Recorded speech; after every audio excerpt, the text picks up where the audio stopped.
بعد یک سوال دیگر همون که بود که بعد از دعا دست را برای مالیدن همین اجازت است یا که نه؟ دیروز ما همین مسئله گفته گذاشتیم که 7 حدیث آمدگی هست که پیامبر صلی الله علیه وسلم وقتی که دعا میکردند دستهای خود را نمیگرفتند تا مادامی که بر رویشان نمالند. 7 حدیث است.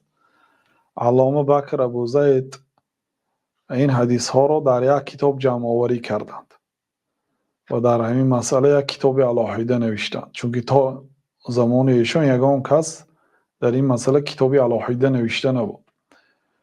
و این حدیث را حافظ ابن حجر رحمت الله علیه بناء به مجموع طرقش حسن گفتند. یعنی حدیث ها همش ضعیف است ولی به مرتبه حسن میبراید.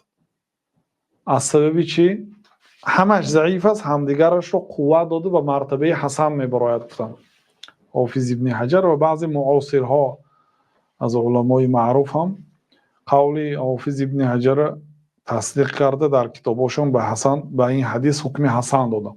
وقتی که به حدیث حکم حسن میدهید یعنی حدیث از پیامبر صلی الله علیه و آله مقبول حساب میشه. بعد به روی مالیدن اجازت میشه چون که پیامبر صلی الله علیه و آله کردیان.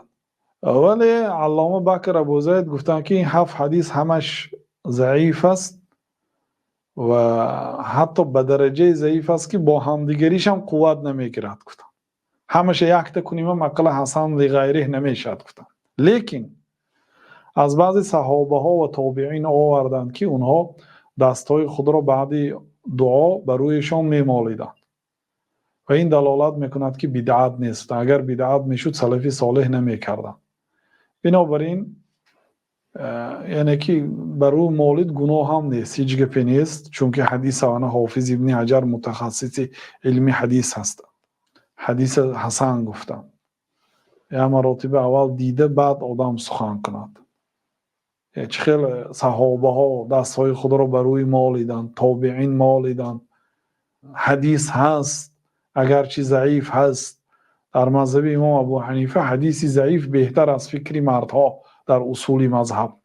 بنابراین این بدعت گفته نمیشه. این رد به کسانی که بدعت میگن.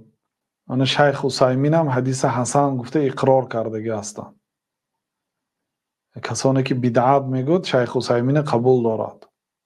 مراتب اهمیت دهید بعد بدعت گوید. از پیش خود دانسته ندانسته بدعت نگوید.